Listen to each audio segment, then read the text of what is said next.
At 8:17 on a rain-soaked Chicago morning, Mafia boss Ronan Vale slides divorce papers across a marble table to his wife of 3 years, and the woman he believed he owned doesn't even flinch. He expected tears. Maybe silence. Maybe the quiet collapse of a woman who understood she had nowhere else to go. Instead, Alara Voss picks up the pen. She signs without reading a single line. And then 7 engines thunder outside the gates. 7 black supercars. Men in tailored suits opening doors. Convoy that doesn't belong to Ronan or anyone he's ever met. Their message is 4 words. We've come for her. Ronan looks at his wife, his soon-to-be ex-wife. Alara looks back at him, and for the first time in 3 years, she isn't sad. She's smiling. If you want to find out who Alara Voss really is, subscribe to the channel, that like button, and drop a comment telling us what city or country you're watching from. We want to know how far this story travels. Now let's get into it. The morning had started like most mornings in the Vale mansion, cold and expensive and quiet, in a way that felt less like peace and more like 2 people running out of things to pretend about. Ronan was already dressed when Alara came downstairs. Dark suit, no tie, the kind of posture that told everyone in a room he hadn't slept well but wasn't going to mention it. He'd been standing at the kitchen island with a cup of coffee he hadn't touched, staring out at the rain, hammering the courtyard stones. The gardener's crew had covered the rose beds with tarps, and the whole property looked sealed off, like something preparing for a long winter. Alara appeared at the bottom of the stairs, in a pale gray dress, her dark hair still damp from the shower. She wasn't wearing jewelry. She hadn't worn it in months, actually. Ronan noticed that the way you notice small things you've already decided not to care about a flicker, quickly dismissed. She poured herself water, not coffee. "Morning," she said. "Morning," he said. That was most of their mornings now. 2 words. Sometimes 3 if one of them was making an effort. He waited until she'd taken 2 sips, then he slid the folder across the marble. It landed clean, centered, the way Ronan did most things. His lawyer had put it together over the previous 2 weeks with the same careful efficiency he applied to everything involving the Vale name. Discreet, thorough, airtight. Alara looked at the folder. She looked at him. She set down her water glass. "I had them drawn up last week," Ronan said. His voice was flat but not cruel. He'd practiced being flat. "We both know we've been heading here. I didn't want it to drag it out any longer than it already has been."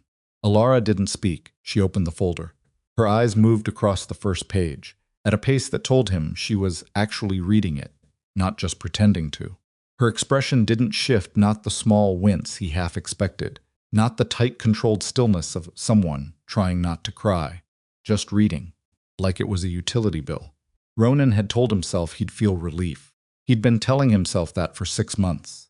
He was waiting for it now, standing very still, watching his wife read the legal dissolution of their marriage, waiting for the weight in his chest to lift. Didn't lift. "There's a settlement outlined on page 4, he said. "The house in Lake Shore is yours outright. The accounts we opened jointly are split evenly. You keep everything in your name." He paused. "I made sure it was fair." Alara turned to page 4. She read it. Then she reached across the island and picked up the pen sitting beside the espresso machine. She signed. Not on the wrong line. Not with a shaking hand. She found the right signature field without Ronan pointing to it, signed her full name Alara Voss Vale in her usual handwriting, closed the folder, and pushed it back toward him. The whole thing took under 40 seconds. Ronan stared at the folder. He'd expected he didn't know exactly what he'd expected. But not that. Not 40 seconds. Not the calm. Not the way she picked up her water glass again afterward, like she'd just signed for a package delivery. "Alara, thank you for making it fair," she said. The words landed wrong. They were polite. Gracious even. And somehow they were the most devastating thing she could have said. Ronan opened his mouth, closed it. He was the man who ran an empire spanning half of Chicago's underworld, who had sat across tables from men twice his size and talked them into agreements that cost them everything. He had never once been at a loss for what to say. He was at a loss now. And then came the sound. It started low, an engine rumble that built into something deeper, something plural, something that vibrated through the marble floor, and the rain-soaked windows like a procession. Ronan turned toward the front of the house on instinct.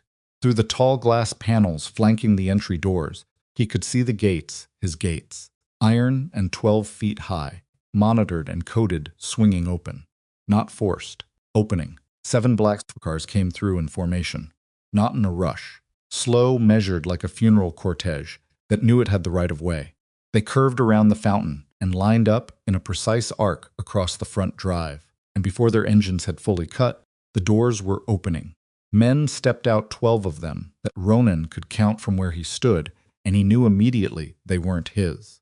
The suits were right, but the posture was wrong. These weren't men who worked for him. He didn't recognize a single face. "Marco," he said, not raising his voice. He didn't need to. Marco Belts, his head of house security, materialized from the side corridor in 4 seconds. Who authorized those gates? Marco's face was already wrong. Too still. They had a code, sir. A code, a gate code. Valid. From where? Marco didn't answer. Ronan turned back to the windows.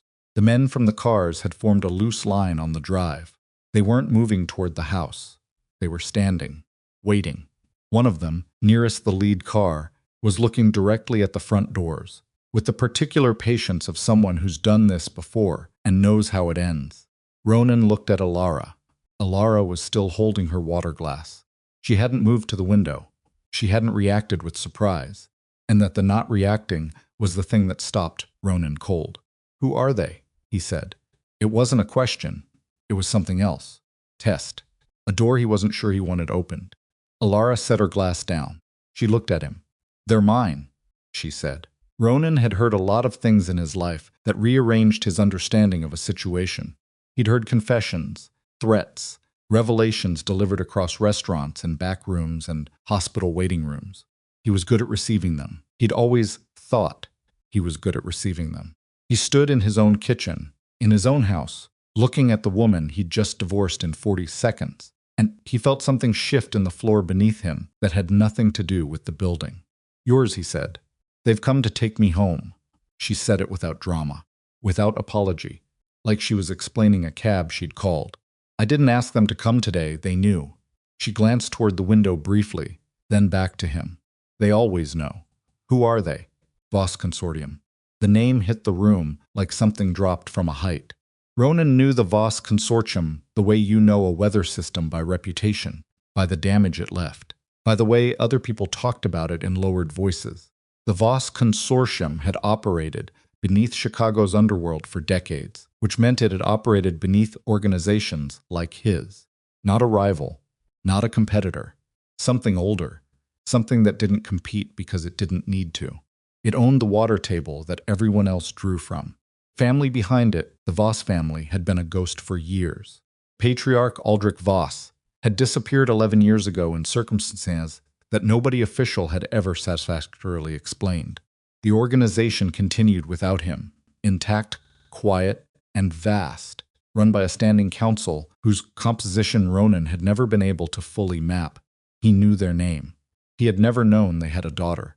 He had never known, in 3 years of marriage, that he had been sleeping in the same bed as her.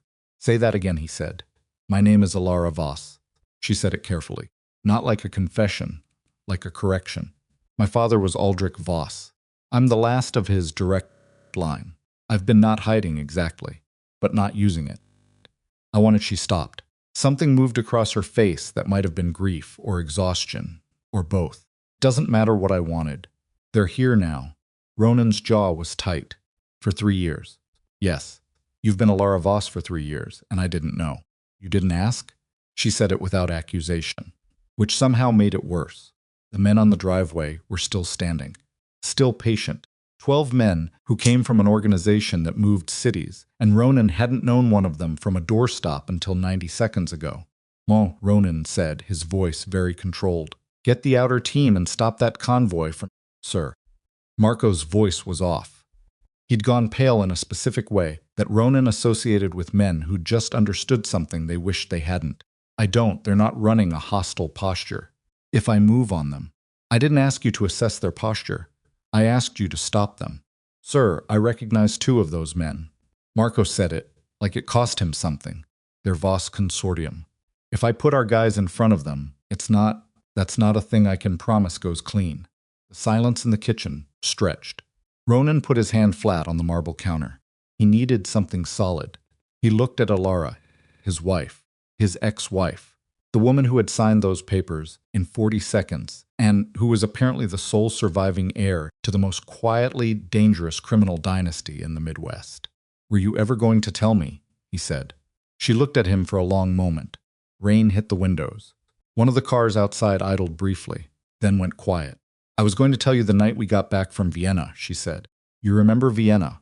He remembered Vienna. 3 years ago. The trip had been cover for a negotiation he'd needed to run in person, and he'd taken her along because they'd been engaged, and it was the kind of thing engaged people did. They'd spent 4 days in a city he'd been too distracted to really see, and she'd been patient about it. She'd gone to the museums alone while he'd been in meetings. She'd brought him back a small ceramic piece from a market she'd found on her own, and he'd put it on his desk and not asked her anything about where she'd found it. He remembered Vienna. "You didn't come back to the room until after midnight," she said. "I was still awake. I had decided I was going to tell you everything. I had the words ready." She looked at the countertop. "You came in. You checked your phone. You said you had a call at 6 in the morning. You went to sleep." Ronan said nothing. "So I decided to wait," she said. "And then I kept deciding to wait. And now here we are. Here we are." Standing in the kitchen of the divorce she'd just quietly signed, while 12 soldiers from her family's organization waited on the driveway in the rain. Ronan picked up his coffee. It was cold. He drank it anyway, because he needed something to do with his hands. "The gate code," he said. "How did they have a gate code?" "I gave it to them." "When?" "A year ago." "Why?" She looked at him steadily. "Because I knew that at some point I was going to need to leave quickly, and I didn't want to have to wait for gates." That landed differently than she probably intended, or maybe exactly as she intended. Ronan couldn't tell anymore. "What are you running from?" he said, not accusatory, genuinely asking. "Because 12 cars didn't show up to escort someone away from a bad marriage. 12 cars showed up when someone needed moving fast." Alara seemed to weigh something internally. Her eyes tracked to the window, to the men outside, and came back. "Someone has declared war on me," she said. "It started 9 months ago. At first I thought it was random accidents. Pressure, the kind of thing that happens when you're connected to an organization, and somebody wants to send a message. It's not random." Her voice was level, but her hands weren't. She set them flat on the counter the same way Ronan had done a minute ago. "Someone has been trying to strip me of every protection I have. Your operation, my family's organization, they've been picking at both from the inside." She paused. "I think they used me to get at you. I think some of the attacks against your organization over the past year were designed to make you distrust me." Ronan went very still, because he had. He had distrusted her. For 8 months, maybe 9, there had been a low persistent suspicion in his gut that he'd never been able to pin to anything specific. A feeling that information was leaving rooms it shouldn't leave. A feeling that someone close to him was responsible. He'd run silent investigations. He'd cleared his senior people one by one. He'd never landed anywhere solid. He'd landed on the divorce. He'd told himself it was a marriage that wasn't working. He'd told himself Alara was a stranger he'd never really known. He'd told himself that the distance between them was just 2 people who'd made a mistake and were finally being honest about it. But underneath all of it, buried under language about incompatibility and emotional distance, was a suspicion he hadn't been willing to name. He'd suspected her. He hadn't been consciously aware of it, but he had. "You knew I suspected you," he said. She didn't say yes. She just looked at him with an expression that meant yes, and meant she'd decided not to be angry about it. "That's why I signed," she said quietly. "Not because I wanted to. Because I thought." She stopped. "Because I thought if I made it easy, you'd stop. You'd stop pushing and looking, and sometimes the safest thing I could do for you was step back." The rain was getting heavier. The men on the driveway hadn't moved. Ronan pulled out his phone and called his head of intelligence, a man named Dirk Yoon, who worked out of a floor in the Vale building downtown, and who owed Ronan more than money. "I need everything you have on the Voss consortium," Ronan said. and I need it in the next 20 minutes. Already started pulling it, Dirk said. Ronan paused. What do you mean already? I mean, I've been watching certain movements for about 4 months, and I've been waiting for you to ask. Dirk's voice was careful. Something I think you need to see in person. Not over the phone. Make it 15 minutes, Ronan said. He ended the call. He looked at Alara. She hadn't moved. She was watching him, with that particular stillness she had, the kind that he'd always read as passivity, but which he was beginning to understand was something else entirely, the stillness of someone who had learned to be very quiet in rooms where being loud was dangerous. I'm not letting you leave with those men, he said. You don't have the standing to stop me, she said. I just signed your papers. I know what you just signed. He put his phone in his pocket. But you said someone's declared war on you. And you said attacks on my operation were designed to make me distrust you, which means whatever is coming, it's aimed at both of us. He met her eyes. You're not safer in that convoy than you are here. Studied him. You don't know that, she said. I know that 12 cars is a target, he said. I know that whoever you're running from knows you called them. Something shifted in her face. Not surprised she'd already thought it, but confirmation from someone else's mouth has a different weight than a thought you're carrying alone. Her jaw tightened slightly. Tell them to wait, Ronan said. Ronan, tell them to wait an hour. Give me 1 hour. He held her gaze. If I can't show you something worth staying for in an hour, I'll open the gates myself. Alara was quiet for a long moment, longer than felt comfortable. Then she took out her phone, a phone Ronan had never seen before, thin and matte black, not her usual, and typed something short. Outside, the lead man on the driveway looked at his own phone, then gave a single hand signal to the others. The 12 men relaxed, fractionally, without going anywhere. 1 hour, Alara said. Dirk arrived in 53 minutes with a messenger bag and the expression of someone who'd been waiting a long time to have this conversation. They spread it across the dining table photographs, printed financial records, USB drives with security footage files. Ronan stood at one end. Alara stood at the other. Dirk sat in the middle with a laptop and talked them through it without looking up much.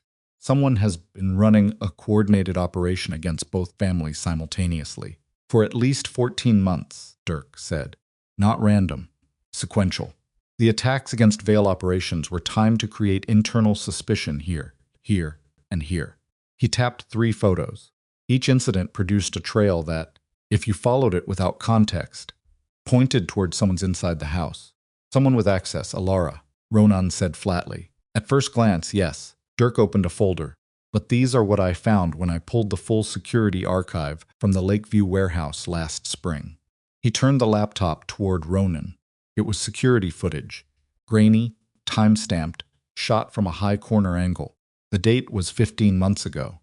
The warehouse, one of Ronan's distribution nodes, was being approached by 4 men who moved with the specific purposeful quietness of people who knew the layout. They had gotten through the exterior fence and were crossing the loading bay when the lights cut.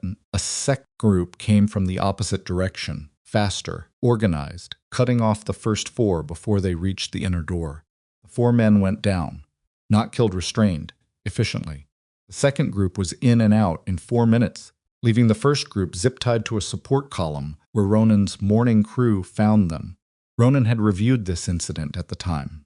He'd attributed it to a rival operation that decided to back off when they encountered resistance. He'd never identified who the resistance was. He looked at the footage now, looked at the figure directing the second group, slight, quick, moving with an authority that the others clearly read without needing to be told. Dirk zoomed in on a frame where the figure's face caught the ambient light from a fire exit sign. Ronan looked at the face for a long time. Then he looked at Alara. She was already looking at him. Waiting. That's you, he said. Yes, she said. That's 15 months ago. Yes. You went to my warehouse.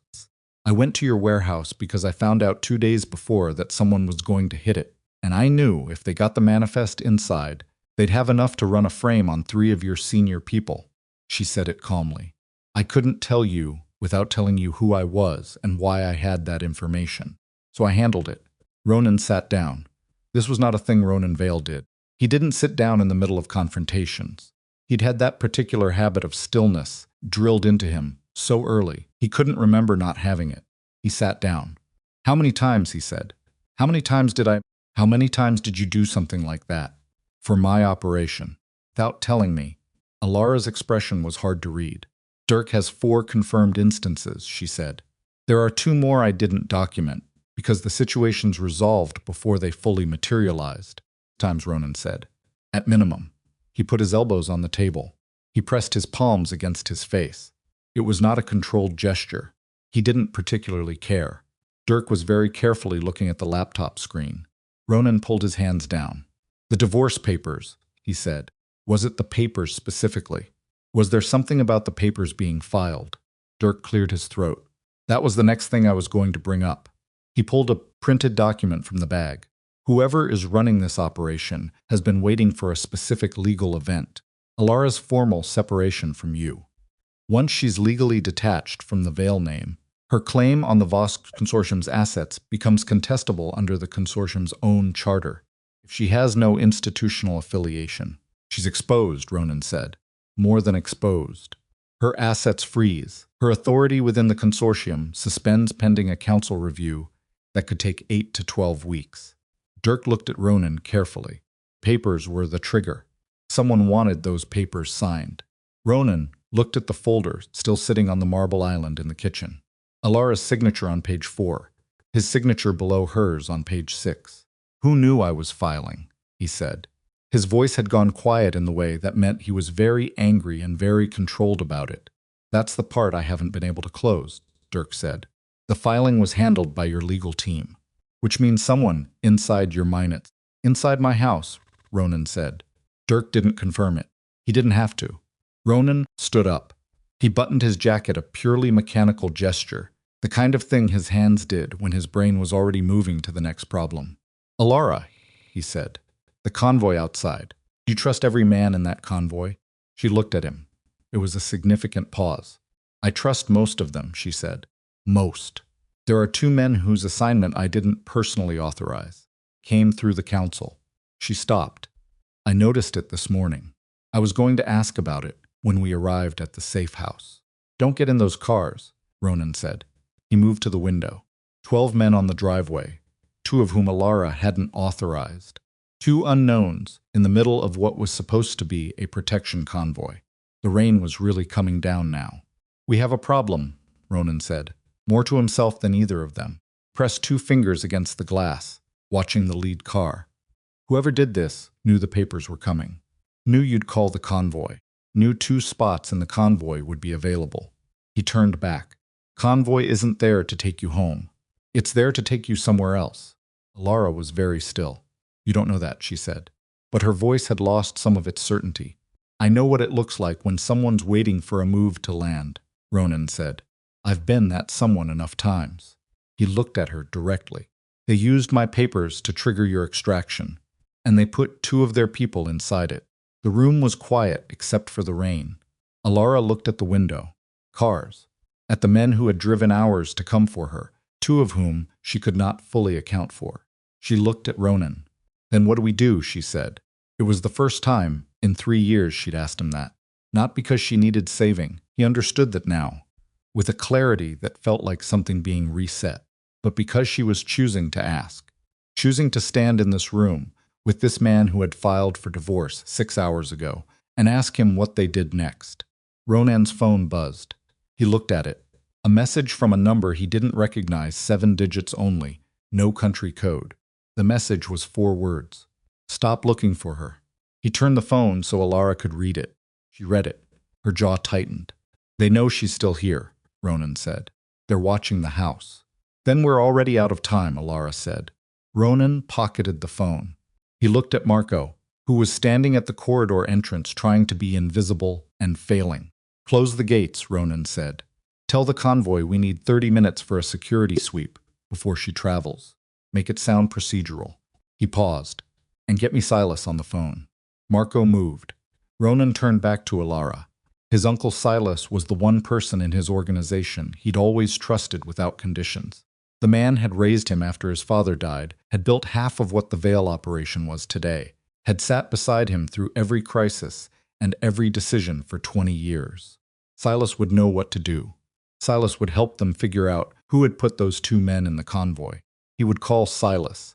He pulled out his phone. And then something stopped him. Not a sound, not a fact, not anything he could name. A feeling. The kind of feeling you get when you're about to open a door and something in the back of your brain says wait without being able to explain why. Ronan stood very still with his phone in his hand.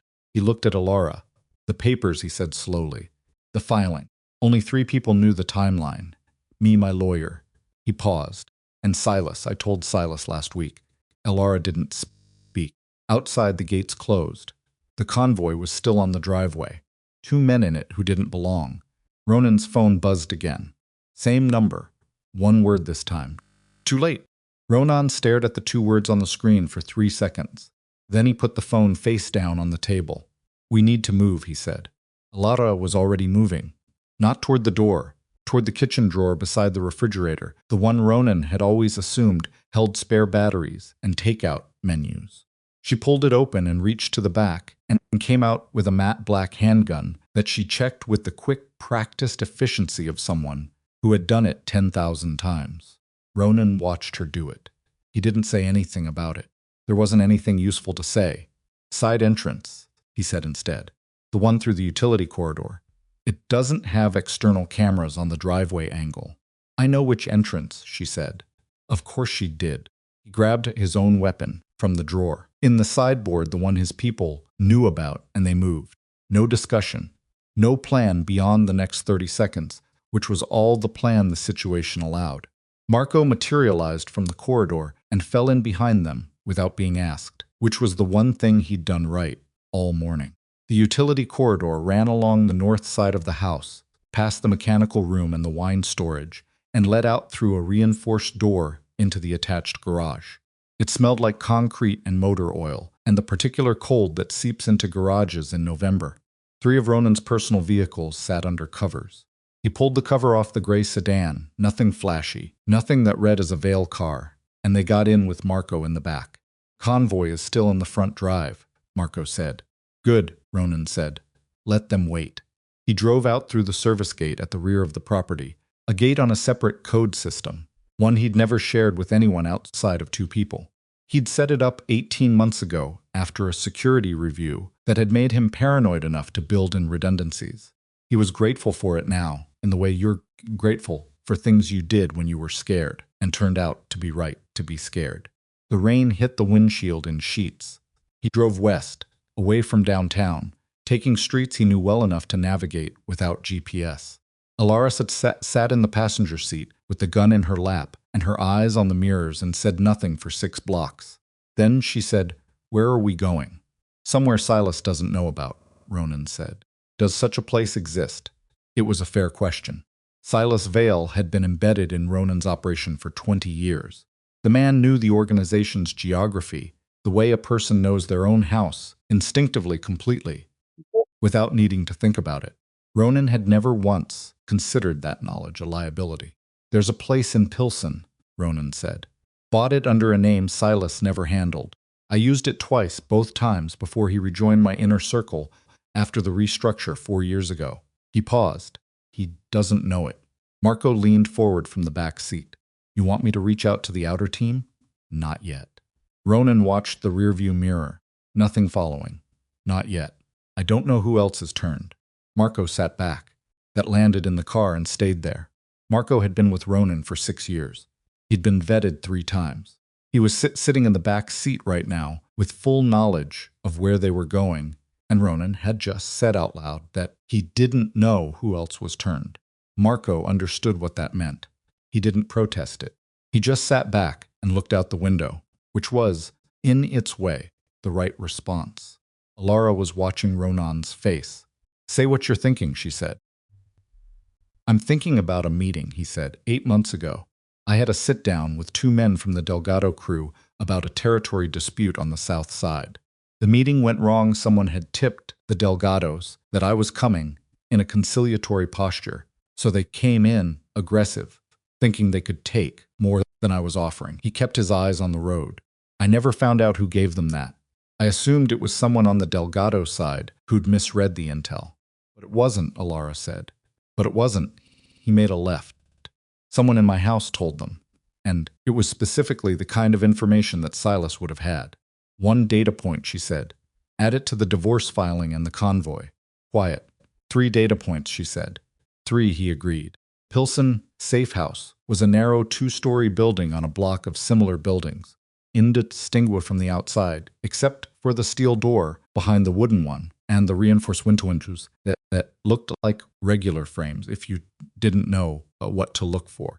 Ronan had bought it through a shell company he'd set up before Silas came back into the fold, and he'd maintained it quietly, a habit, a contingency, kind of thing you do when you've been in dangerous situations long enough to understand that you always need a door nobody else knows about.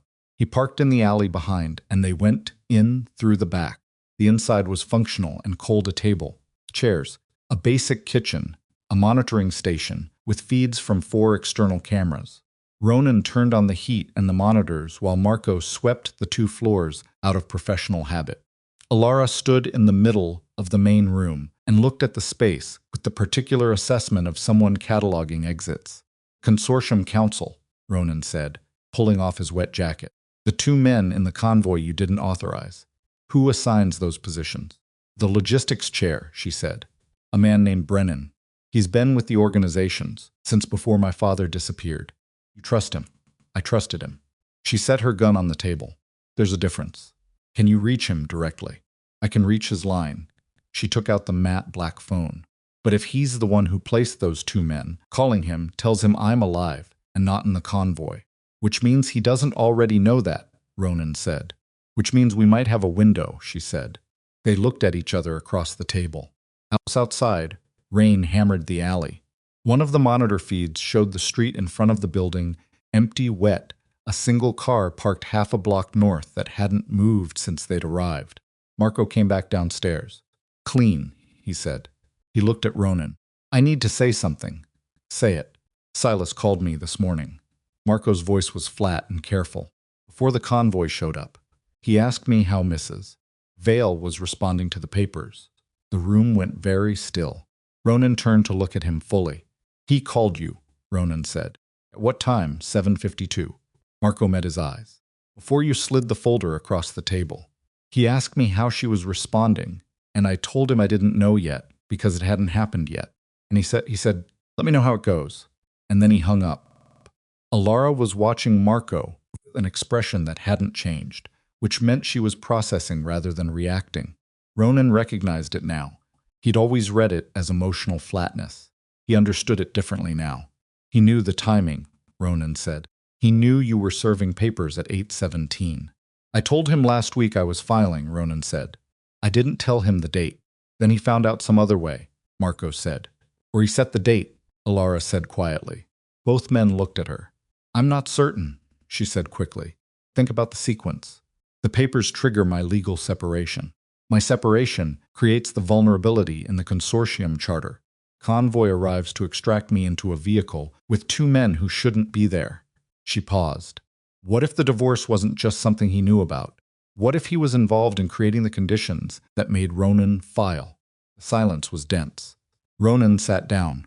He thought about the past 9 months, the growing distance, the unnameable suspicion, the moments where he'd caught himself watching Alara across a room and thinking what exactly? That she was hiding something, that the marriage had been a mistake, that they were fundamentally strangers who had built nothing real. Those thoughts had grown over 9 months. Had they been his thoughts? Or had someone been feeding them to him in ways too subtle to trace a word here, a piece of information there? The patient architecture of a man who had known him since childhood and knew exactly which fears to press. He raised me, Ronan said, not as a defense of Silas, more like a man looking at a wound and identifying when it was made. After my father died, I was 14. He stepped in and he knew everything about me. Everything. He stopped. He would know exactly how to make me doubt her. Alara was watching him. She wasn't saying anything. This was the moment Ronan understood where a lesser person would have pressed the point. Would have said, I told you so, or you should have listened, or let some edge of satisfaction enter their voice. She didn't. She just watched him work through it with that stillness that wasn't passivity at all. I need Dirk, Ronan said. He pulled out his phone. Dirk is clean. I've run him independently for 2 years on operations Silas had no visibility into. You're sure, Marco said. No, Ronan said honestly. But I need someone outside this room, and he's the best option I have. Called. Dirk picked up on the second ring. I heard the convoy's still at the house, he said without preamble. And I'm not seeing your GPS on any of your vehicles. I'm off-grid, Ronan said. I need you to pull everything you can on Silas. Not the surface. The money, specifically look for any financial connection between Silas's personal accounts and anything touching the Voss Consortium's competitors. Any organization that would benefit from Alara being legally separated and isolated. Pause. That's a big ask. I know. Give me 2 hours. You have 90 minutes. He hung up. Marco's phone buzzed.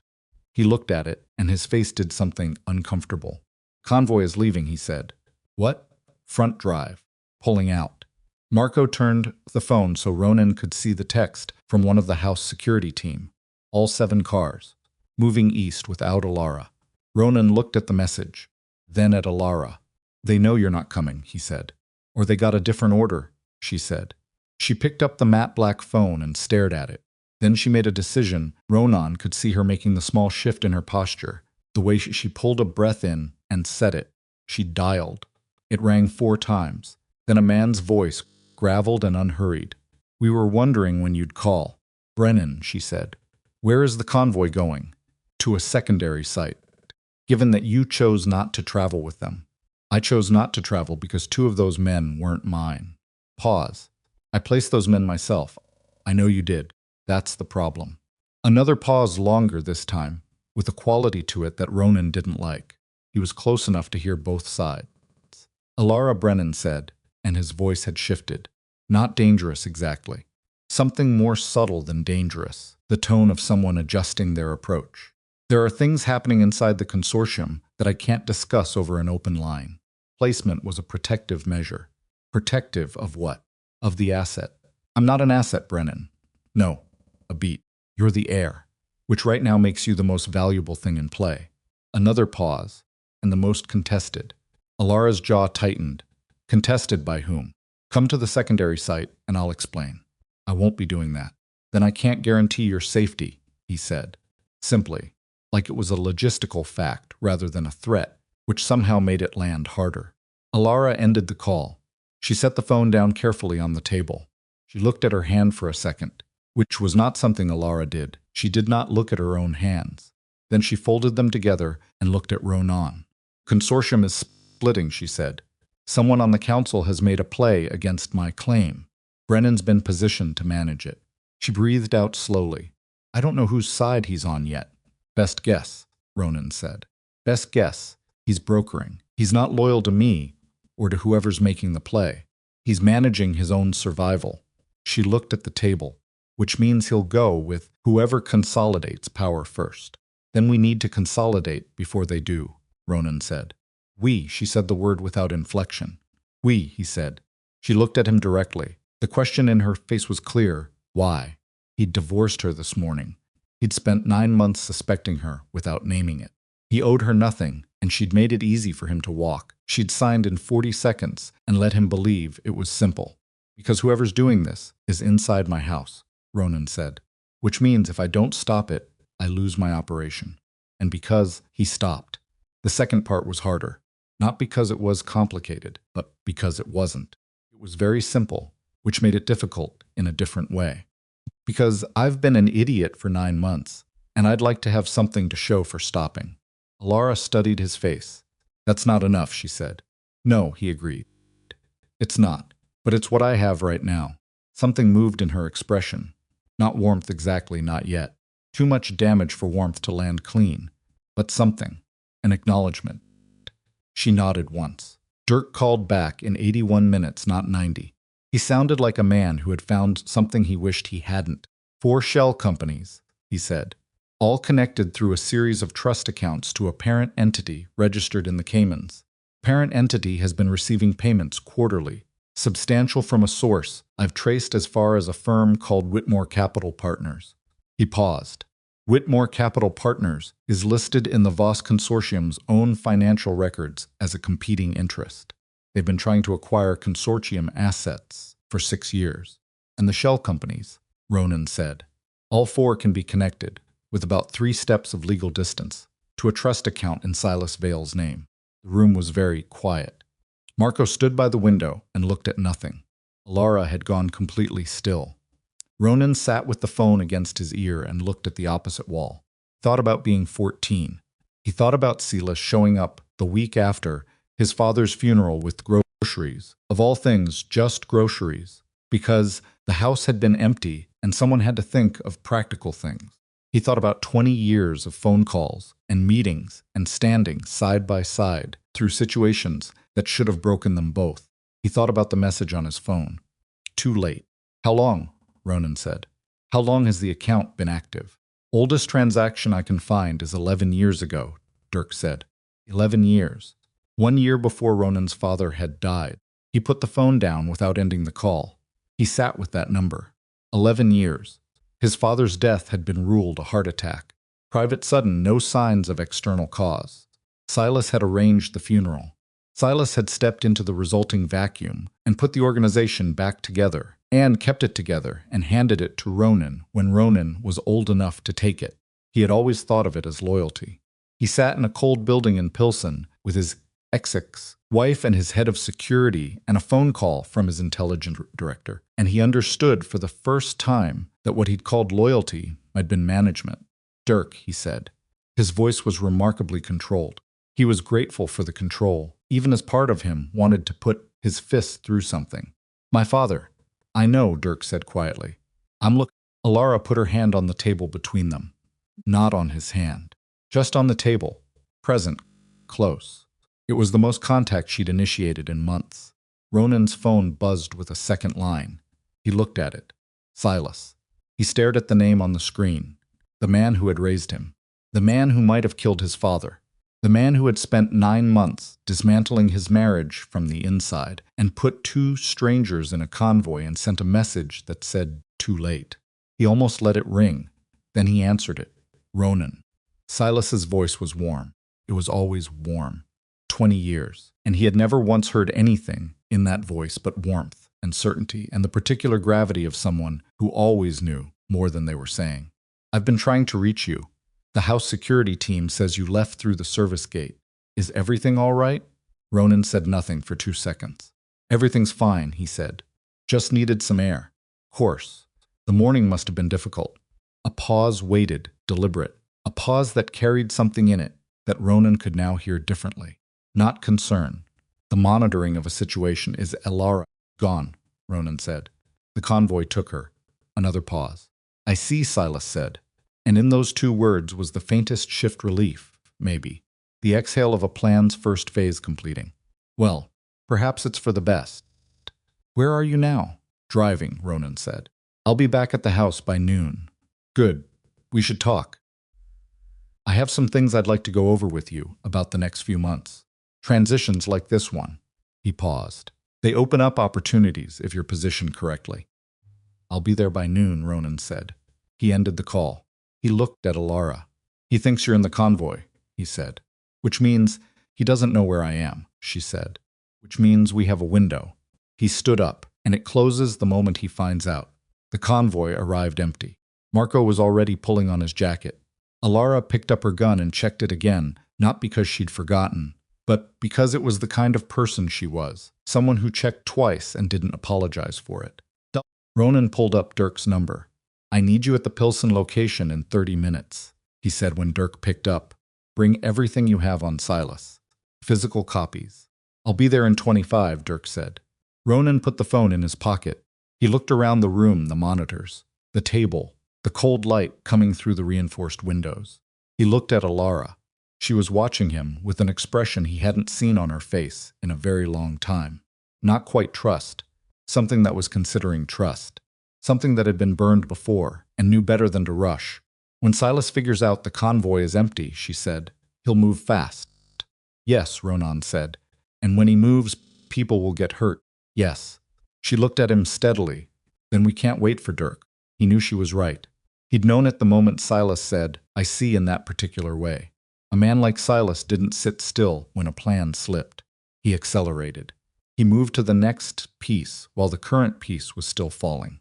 And the next piece, Ronan understood with a cold certainty that settled in his chest like something swallowed wrong, was Elara herself. Not the convoy, not the legal separation, not the financial play. Her Silas needed her, gone, not moved, not isolated, not legally detached. Gone. Because as long as Elara Voss was alive and connected to Ronan, she was a variable that could unwind everything. Ronan looked at the monitor feeds. The street outside was still. The parked car half a block north had not moved. He looked at it more carefully now. A dark sedan. Engine on, he could see the faint exhaust in the cold air. "Marco," he said. "The car north of us. How long has it been there?" Marco moved to the monitor. He studied it. His face went flat in the way it did when he was calculating rather than reacting. "It was there when we arrived," he said. "I noted it. I assumed residential."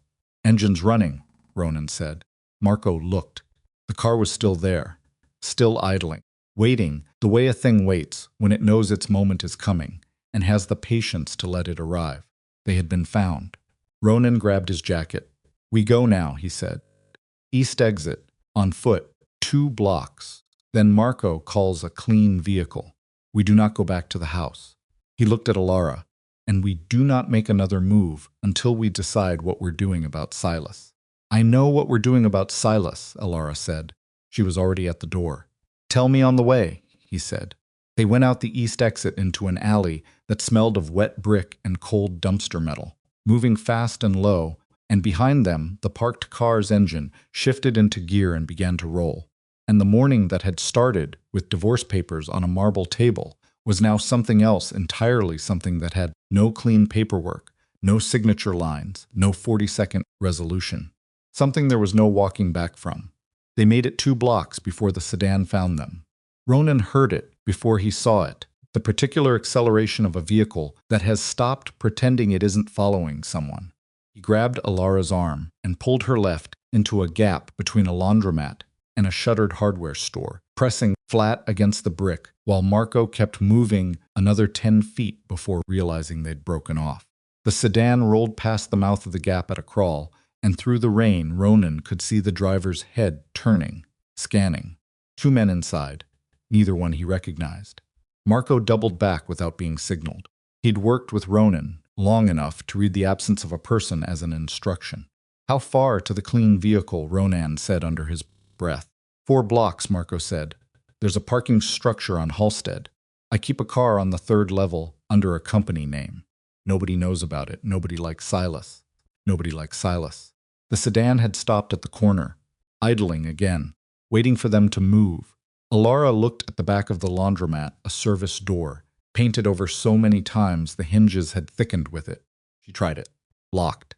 She reached into the inside pocket of her jacket and came out with a thin, flat case. And from the case she pulled 2 picks, and she worked the lock with the focused quiet of someone doing a crossword. 12 seconds. The door opened. Ronan looked at her. "Vienna," she said. Not an explanation. Just a reference point. They went through. The laundromat's back room smelled of hot lint and industrial detergent, and was lit by a single fluorescent tube that buzzed and flickered. They moved through it fast, past stacked baskets, and a folding table covered in someone's work shirts, and out through the customer entrance onto the perpendicular street. The sedan was behind them now, on the wrong block. They had maybe 90 seconds before it repositioned. Marco called the vehicle while they walked. He spoke in short declarative sentences to someone on the other end, and when he hung up, he said, "It'll be on the 2nd level, not the 3rd. Gray, same plates." They didn't run. Running draws eyes. They walked fast in the rain with their heads down, like 3 people who were cold and unhappy about it, which was accurate enough. Parking structure was a concrete box that smelled of exhaust and standing water. The elevator was broken. They took the stairs to the 2nd level and found the gray car where Marco said it would be, backed into a corner spot. A detail that told Ronan Marco had thought about exits when he'd parked it, which was the right thing to think about. They got in. Marco drove. "Dirk," Ronan said, pulling out his phone. "Change of location. I'll send you coordinates." Come alone. If you bring anyone, I will assume you're turned and act accordingly. Understood, Dirk said. He didn't sound offended. He sounded like a man who'd operated in enough gray spaces to know that this kind of warning was a form of respect. They drove south. Ronan watched the mirrors for 10 minutes and saw nothing that concerned him. Either they'd lost the sedan, or whoever was running it had decided to pull back and wait for a better position. Neither option was comforting. The second one, especially. Alara had her phone out, the matte black one. She was scrolling through something, a contact list, or messages. Ronan couldn't see which, with the concentrated expression of someone doing math in their head at the same time. Consortium Council, she said. There are 7 seats. My father's seat has been held in suspension since his disappearance. 6 remaining members vote on consortium decisions. For my claim to activate, I need 4 of the 6 to ratify. She paused. Brennan is the logistics chair. He controls 2 votes his own, and a proxy for a member who's been incapacitated for the past year. So he controls the balance, Ronan said. He's positioned to. Whoever owns Brennan owns the vote. She looked up from the phone. Someone has been working Brennan for months. I can see it in the way he talked to me on that call. He wasn't running protection. He was running containment. Silas, Ronan said. Or whoever Silas is working for. She turned to look at him directly. Silas is not a big picture man. He's an operator. Brilliant, patient, completely without conscience, but he's always worked inside, a structure someone else built. The Whitmore Capital connection, that's not Silas's play. That's Silas being used by a larger play. Ronan absorbed this. He hadn't considered it. He'd been so focused on Silas, the 20 years of it, that he'd been treating him as the top of the chain. But Alara was right. Silas was methodical, and he was ruthless, but he was not an architect. He was the man you hired to execute a design someone else had drawn. Who's above him? Ronan said. That's what I'm trying to find in here, she said, looking back at the phone.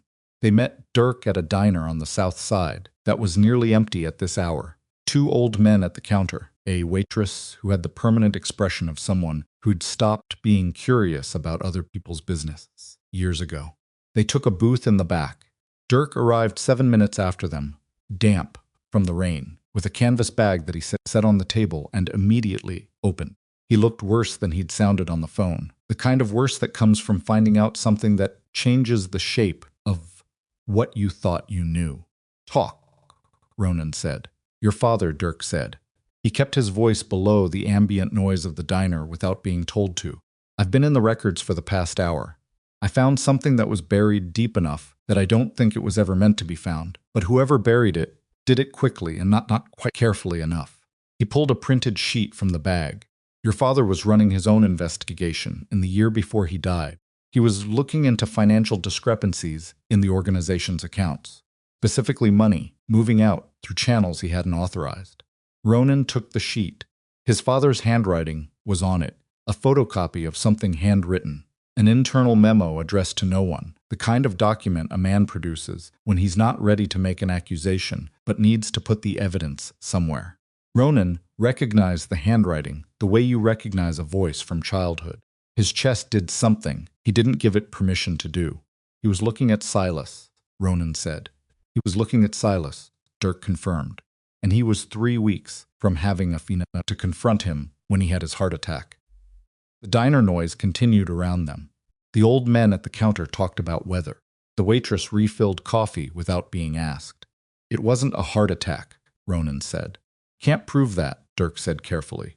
The medical records are what they are, and they were signed off by a private physician who retired 2 years later and died in Florida 4 years after that. He paused. But the timing is what it is. Ronan put the paper flat on the table, pressed his palm over it. He sat very still. Alara was watching him. She didn't say anything. She understood that this was not a moment that required words, and she gave him the silence without making it feel like pity. Marco stared at his coffee. The Whitmore connection, Ronan said, after a moment. You said you traced the shell companies. How far up does it go? Dirk reached into the bag again. Whitmore Capital Partners is a fund with legitimate public holdings in real estate and infrastructure, but it's a shell for a parent entity that's harder to pin. I've got 2 more layers I'm working through. What I can tell you is that Whitmore has been systematically acquiring assets connected to the Voss consortium for 6 years. Not hostile acquisition, quiet, patient, buying through intermediaries, waiting for consortium members to get into financial trouble, and then offering relief. He looked at Alara. Your father's disappearance created instability inside the consortium. Whitmore has been exploiting that instability one piece at a time. And Silas has been their inside man, inside my operation, Ronan said. Feeding the instability, creating conditions. Yes, Dirk said. Alara leaned forward, the parent entity above Whitmore. Can you name it? I'm close, Dirk said. An hour, maybe 2. You don't have an hour, she said. Not unkindly. You have 20 minutes. Because the moment Silas finds out that convoy arrived empty, he moves. And when he moves everything at once. Dirk looked at her. Then he opened his laptop right there in the diner booth and started working. Ronan's phone buzzed. Not Silas this time. A number he didn't recognize different from the one that had sent the earlier messages. He answered without speaking. A voice he knew. Female, controlled, with the faint vocal precision of someone who'd been educated expensively and spoke 3 languages well enough to think in all of them. Mr. Vale, she said. My name is Catherine Voss. I'm Alara's aunt, and I think we need to have a very direct conversation. Ronan looked at Alara, mouthed the name. Alara's face changed in a way he'd never seen it change before. Not fear. Something older than fear, the particular expression of someone confronting a wound they'd thought was healed and discovering it isn't. Put her on speaker, Alara said. Her voice had gone flat and careful. Ronan did. Alara, Catherine said, just the name. The same careful tone. Catherine, Alara said. How did you get this number? The same way I get most things, Catherine said. By being patient and by having better information than the people who think they're ahead of me. A pause. I know where you are. I know you're with Ronan. I know you're trying to trace the Whitmore connection, and I'm calling to tell you that you won't find what you're looking for at the top of that chain, because the top of that chain is me. The booth went absolutely silent. Dirk stopped typing. Marco put down his coffee. Alara's expression didn't collapse. It contracted like something pulled very tight, like a person absorbing an impact by going rigid instead of falling. You, she said. I've been running this for 4 years, Catherine said. Since your father and I had a disagreement about the direction of the consortium that he resolved by cutting me out of the succession entirely. He named you, sole heir you, who had spent 3 years trying to disappear into a normal life instead of me, who had spent 20 years building the organization alongside him. Her voice was even controlled, the voice of someone who had made peace with a decision long before the moment of speaking it. I decided that if I couldn't inherit it, I would acquire it, piece by piece, through the market, through the council, through Silas, she paused. Through you, through me, Alara said. Through your marriage, through your isolation, through a divorce that would strip your legal standing and leave your claim contestable long enough for me to complete the acquisition. Another pause. I'm not a monster, Alara. I want you to understand that. I gave you 3 years to be ordinary. I waited. But ordinary wasn't enough for you either, was it? Kept protecting him. You kept staying connected. You wouldn't let it be clean. Alara's hand on the table was flat and still. Stillness of someone pressing down on something. Where is my father? She said. The silence that followed was 3 seconds long, and in those 3 seconds Ronan watched Alara's face and understood that she already knew the answer and had been carrying the knowing for a long time. Aldrich made a choice, Catherine said. I gave him the same choice I'm giving you now. Walk away from the consortium completely, legally and permanently, and I let the rest go. He refused. A pause. He was very stubborn. You get that from him. Alara closed her eyes. 1 breath, 2. She opened them again. Dead, she said. Not a question. He's been dead for 9 years, Catherine said. I'm sorry. Genuinely. He was my brother and I did love him in my way. But he left me no option. Ronan leaned toward the phone. You're telling us this directly, he said, which means you're not worried about what we do with it. Correct, Catherine said. Because in approximately 15 minutes, Silas Vale is going to walk into your mansion with 12 men and the legal documentation to dissolve the Vale operation under a receivership claim that has been building in the courts for 4 months. without your knowledge. Your organization will be frozen, your assets seized, and your standing to contest anything will be gone before end of day. A pause. And Alara's claim on the consortium will lapse automatically when the ratification window closes at noon today. Ronan looked at the time on his phone. It was 11:09, 51 minutes. So what do you want? He said. What I've always wanted, Catherine said, for Alara to sign a second document, formal renunciation of her claim. In exchange, I release Silas from your organization. I close the receivership filing, and I let you both walk. She paused. You'll lose some assets, but you'll keep the operation, and you'll keep each other, if that matters to you, which it seems it does. And if Alara doesn't sign, Ronan said, then at noon, her claim lapses anyway, the receivership moves forward, and Silas finishes what he started. Her voice didn't harden, stayed even, which was worse. I'd rather this be clean, Ronan. Messy outcomes don't serve anyone. She hung up. The diner hummed around them. The old men at the counter laughed at something. The fluorescent light above the booth had a flicker to it, slow and intermittent. Dirk was staring at his laptop screen, with the expression of a man whose work had just been made irrelevant. Marco was looking at Ronan in a way that meant he was waiting for the shape of the next move. Ronan was looking at Alara. Alara was looking at the table, at her father's handwriting on the photocopy, which Ronan still had in front of him. She was looking at it the way you look at something you can't stop looking at even though it hurts. Alara, he said. My father is dead, she said. She said it quietly, testing the weight of it out loud. I know. She killed him. Still quiet. Still flat. The flatness of shock that hasn't yet decided what to become. Yes. She looked up. Her eyes were dry, which somehow made it worse than tears would have. She's been running this since before my marriage. Since before you and I even, she stopped. She positioned me. She let me think I was choosing a normal life. And the whole time she was waiting for me to become isolated enough that my claim would be easy to collapse. Yes, Ronan said again. And Silas. She was working through it methodically. The way people do when they're holding a very large amount of pain and processing it is the only thing keeping it from becoming something that can't be processed at all. Silas has been managing you. Managing your suspicion. Managing the marriage. Yes. She looked at him. Her eyes were very dark and very steady. The divorce papers. She needed you to file them. Which means she needed you to reach the point where you'd file them. Which means 9 months of being worked, Ronan said. Yes.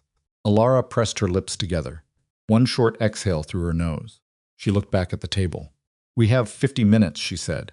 49, Marco said quietly. And Catherine has the legal mechanism, and Silas has the men and the documentation, Alara said. And our entire strategy for the last 3 hours was built around Silas being the top of the chain, which he isn't. Which he isn't, Ronan said. So everything we had, the financial trail, the shell companies, the evidence, Dirk pulled at points to Silas, which is useful against Silas. But Catherine is protected behind 4 layers of legal distance and a legitimate fund structure and 6 years of patient maneuvering. And there is nothing we can hand to anyone in the next 49 minutes that ties her directly to your father's death or to any of this. Not in 49 minutes, Dirk said carefully. No. Alara looked at him. But eventually, yes. With time. We don't have time. She said it without anger. Just stating a fact with the precision of someone who has always been better at accepting bad situations than most people. Which means the evidence route closes. Which means confronting Silas closes. He's already moved on the mansion. And even if we stopped him today, Catherine has the receivership filing running independently. She looked at Ronan. She built this so that every path we take hits a wall. Almost every path, Ronan said. She waited.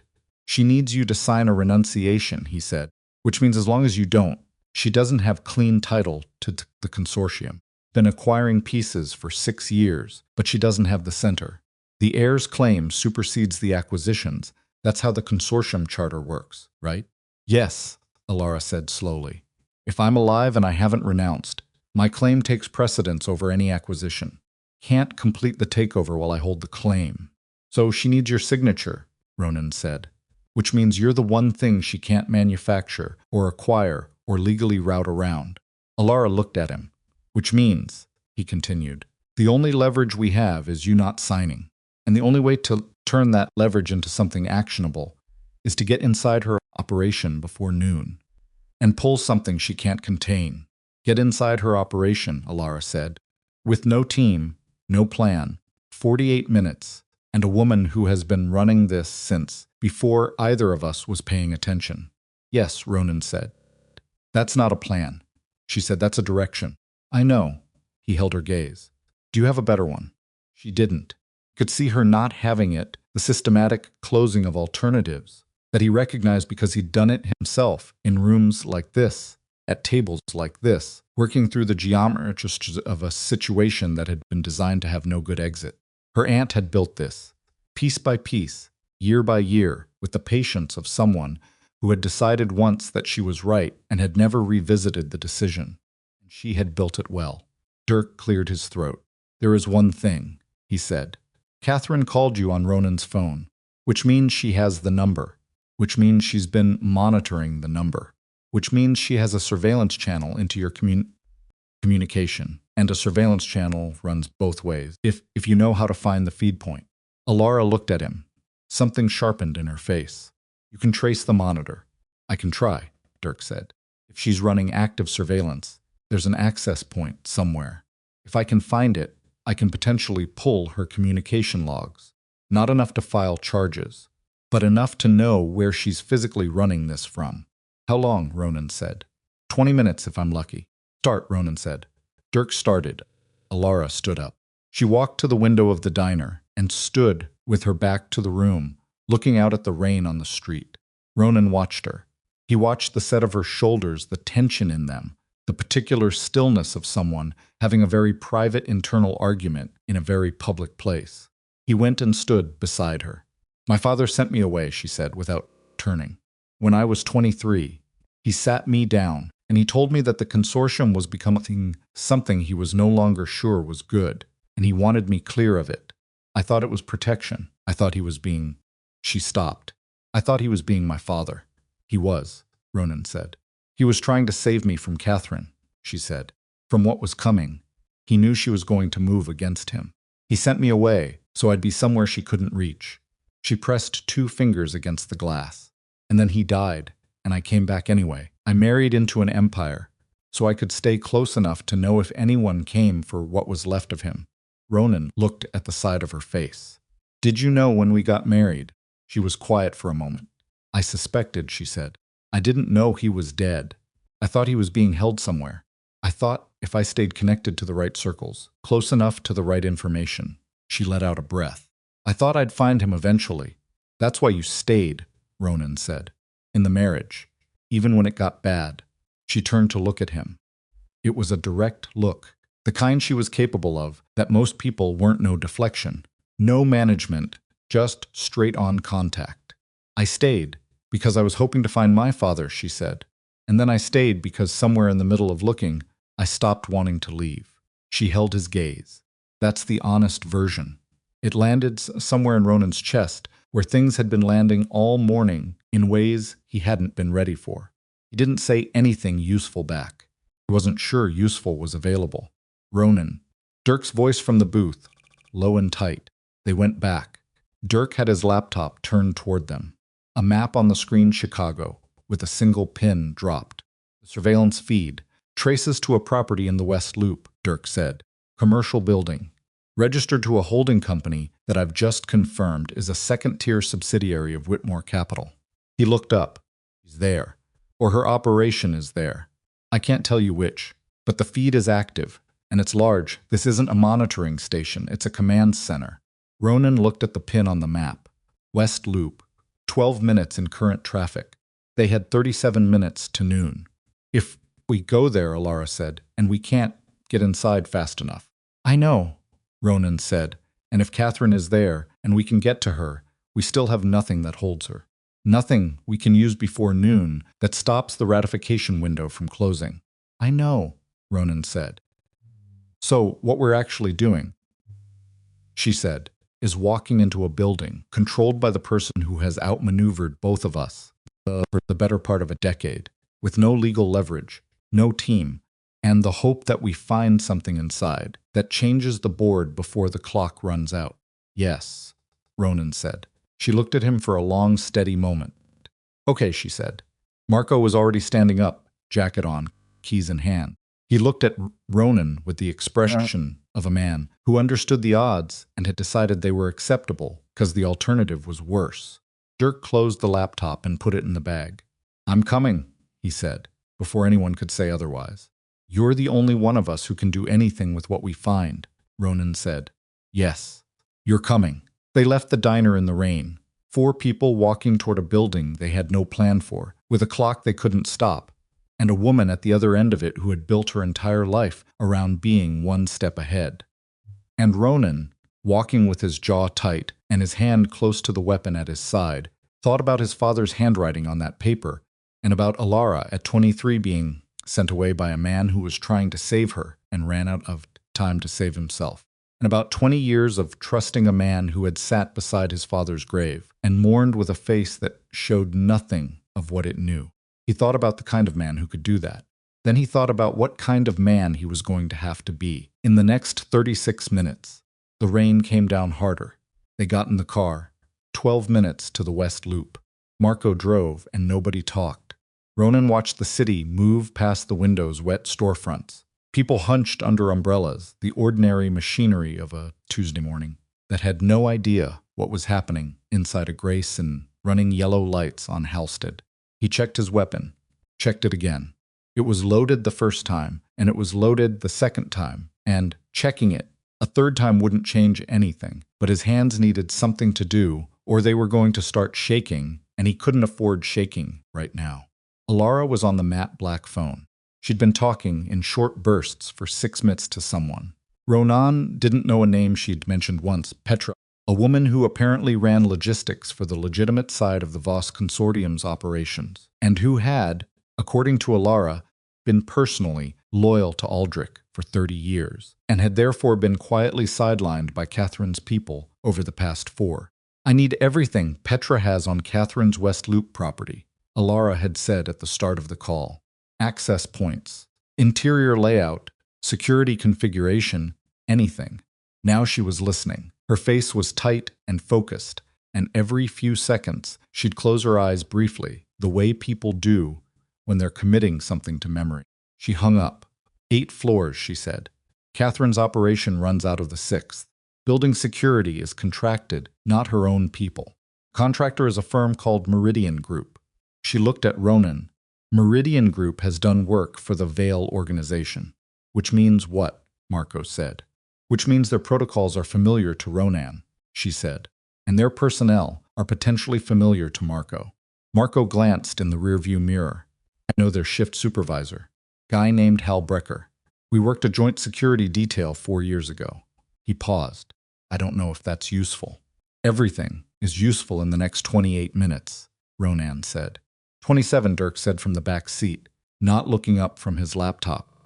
The building came into view as Marco turned onto a side street parallel to the main address, a glass and steel commercial structure, 12 stories, with a lobby visible through the front glass that had the clean, impersonal look of a building that fine impersonal dicket that housed financial entities and consulting firms and other organizations whose nature you couldn't read from their names. Nothing about it advertised what was running on the 6th floor. Marco pulled into a loading zone and kept the engine on. 2 cameras on the front entrance, Ronan said, scanning. Side entrance on the north face, probably has its own feed. Loading dock around back. Loading dock, Alara said. Petra said the building's service elevator goes to 6. The main elevators require a key card above the 4th floor. Loading dock, Ronan confirmed. If Brecker's on shift, Marco said, I can get us past the dock checkpoint with a story. But if he's not, then we improvise, Ronan said. Move.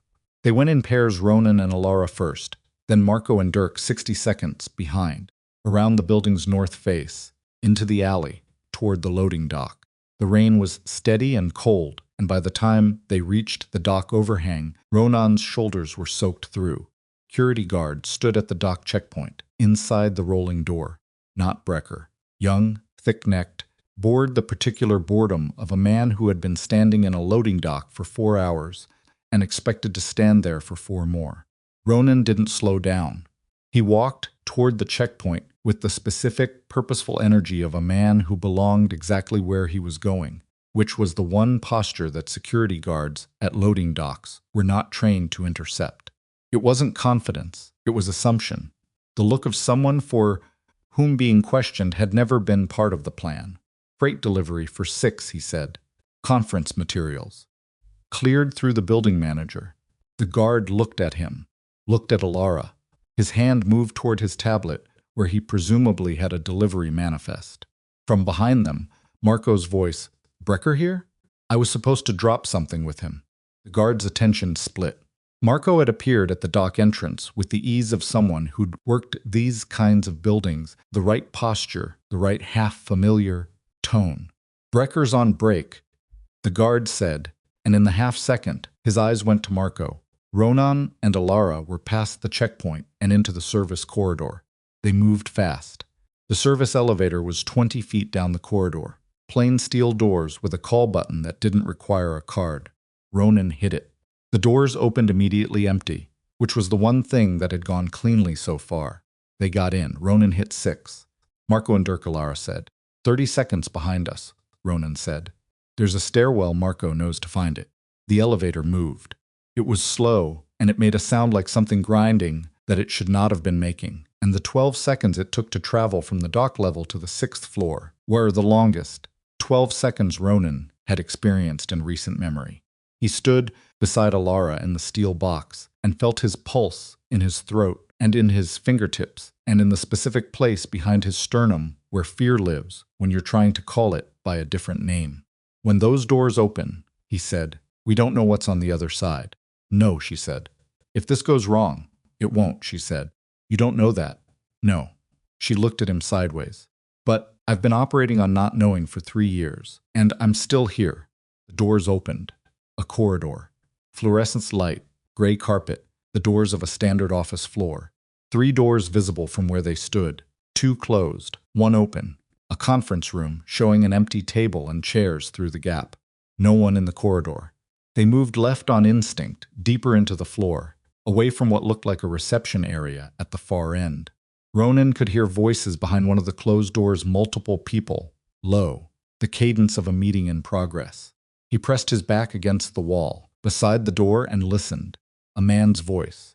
Then a woman's calm, precise, the voice from the phone. Catherine. She was 10 feet away behind a door that probably wasn't locked. Ronan looked at Alara. She nodded once. He opened the door. The room had 6 people in it. A long table, laptops, printed documents, the organized command center look of people who had been running something complicated for a long time. Catherine Voss sat at the head of the table, 60, composed, silver-haired, in a way that looked like a choice rather than an accident. She wore a dark jacket and no jewelry, and she looked exactly like what she was, someone who had been powerful long enough to stop performing it. She looked at the door. She looked at Ronan. She looked at Alara. She did not look surprised. I was expecting you sooner, she said, given the surveillance trace. Sit down. Nobody sat down. The 5 other people in the room had gone still assistants, Ronan assessed, and one man who had the broader shoulders and the different kind of stillness that meant security. Ronan had his weapon. The security man didn't visibly have his, but that didn't mean he didn't. Where's Silas? Ronan said. At your mansion, Catherine said. Presenting the receivership documentation as we speak, she glanced at her watch. A small economical gesture. You have 23 minutes before the ratification window closes. This is not a conversation that can end well for you. In 23 minutes, Ronan. Sit down. You killed her father, Ronan said. Yes, Catherine said. No pause. No adjustment of her expression. 9 years ago. It was not a decision I made lightly, and it's not one I've enjoyed living with. But it was a necessary decision, and I made it, and I won't pretend otherwise. She looked at Alara. I'm sorry for that. I mean it. Alara's face was doing something very controlled and very difficult. She was looking at her aunt with the expression of someone who has rehearsed a confrontation in their head many times, and is now discovering that the real version is nothing like that. Sorry, Alara said. The word came out flat. Yes. You murdered my father, and you're sorry, and you're sorry. I killed my brother because he was going to destroy everything we'd both spent our lives building by being too idealistic to accept that the world he wanted didn't exist, Catherine said. Her voice was still even. You can call that murder. I call it a decision made under impossible conditions by someone who had no other option. You always had another option, Alara said. No. For the first time, something shifted in Catherine's voice. Not anger, a fiercer version of conviction. I did not. Your father was going to dismantle the consortium. He was going to hand pieces of it to legitimate institutions, legalize what couldn't be legalized, and destroy the whole in the name of his conscience. 40 years of structure. 40 years of people who depended on that structure for their safety and their livelihoods. She looked at her hands briefly. I made a choice. The hard choice. The one he couldn't make. And then you took what was left, Alara said. Tried to take, Catherine said. You've been in the way. She looked at Alara with something that was not quite warmth, but wasn't hatred either. The complicated regard of someone looking at a person they would have loved under different circumstances. You're very much like him. Stubborn to the point of damage. Sign the renunciation, Ronan said. She's not signing it. Then at noon the window closes, and you get the claim, Ronan said. I know. But before noon, we're going to pull every file on this floor and hand it to Dirk. And Dirk is going to find the thread that ties you to Aldrich's death. And when he does, all the legal maneuvering in the world doesn't protect you. Something moved in Catherine's face. Small but real. You have 21 minutes, she said. We have exactly as long as it takes your security man to decide whether to pull his weapon, Ronan said. He looked directly at the broad-shouldered man beside the window, which I'd advise against, because I will shoot before he clears the holster, and this conversation will become something much less manageable for everyone. Security man looked at Catherine. Catherine looked at Ronan. She was calculating. He could see her, doing it, working the variables, measuring what she had against what she could lose. The way a person who has survived this long survives, by never letting emotion run faster than assessment. What is it you think you're going to find? She said. I don't know, Ronan said honestly. But Dirk is very good, and you built this fast at the end, and fast work leaves edges. He held her gaze. Your brother left a memo. Your name isn't on it, but his suspicions are. And suspicions plus financial records plus communication logs, plus 9 years of Silas's movements add up to something that a motivated prosecutor can build a case on. Maybe not a conviction, but enough to freeze your assets while the investigation runs. Which means the consortium acquisition freezes. Which means Alara's claim stays active indefinitely. Catherine was quiet. The room was very quiet. Outside the building somewhere, the city continued its ordinary Tuesday. In here, 6 people sat around a table and waited for a woman to decide what her next move was. Then the door behind Ronan opened, and Marco and Dirk came in, breathing harder than the stairs should have made them breathe. And Marco had a cut above his left ear that was bleeding into his collar. Guard came back from break, Marco said. Trekker wasn't on shift. The actual shift supervisor called up to 6 when we got past him. He looked at Catherine. You have 2 more people on their way up. How long? Ronan said. 2 minutes, maybe 3. I blocked the stairwell door with a chair, but it's a chair. Dirk was already setting up his laptop on the far end of the table. He looked at the room's setup, the laptops, the documents, the structured layout of an active operation with the focused hunger of a man who has been looking for something for a long time and can see it from where he's standing. I need access to a terminal, he said. 3 minutes. We don't have 3 minutes, Marco said. Then get me 2.5, Dirk said, and sat down and opened the nearest laptop without asking permission. Security man moved. Ronan moved faster. He crossed distance in 2 steps and had the man's weaponed arm controlled before it cleared the holster, a sharp, painful lock on the elbow that the man couldn't break without breaking something else. The man was bigger than Ronan and stronger than Ronan, and in a fair fight would have been a serious problem. This wasn't a fair fight, and Ronan hadn't planned it to be. He held the lock, walked the man into the wall, and took the weapon with his free hand. Sit down, Ronan said. On the floor. Hands where I can see them. The man sat. He was breathing hard through his nose with the controlled fury of someone filing information away for later. And Ronan made a note of his face. The other 5 people at the table had not moved. Assistance, Ronan had assessed, and he'd assessed correctly. Their stillness was the stillness of people who processed other people's decisions and had no muscle memory for making their own under pressure. Catherine was looking at Dirk. Dirk was working. His fingers moved across the keyboard with a speed that came from genuine expertise, not performance, not show, the real thing.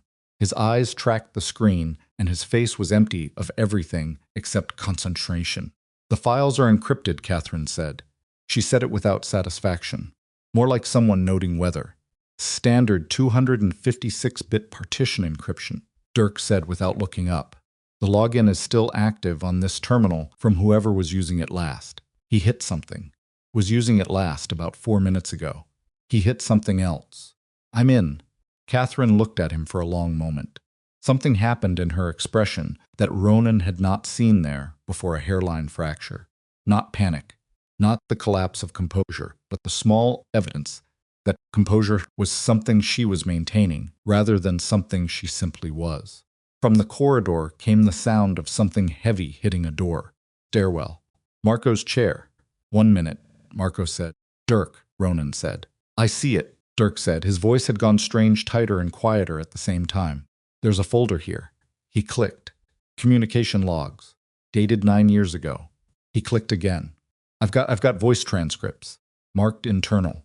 I've got one between Catherine Voss and a man identified only as M. V." He looked up at Ronan. Ronan looked at Catherine. For the first time, Catherine Voss looked away. "Medical verification," Dirk read. His voice was very quiet now. The diner hush of someone saying something that deserves to be said carefully. Confirmation of cardiac event protocols. Dosage specifications. He stopped. "It's all here. A planned medical event. Complete documented instructions." He looked at Ronan.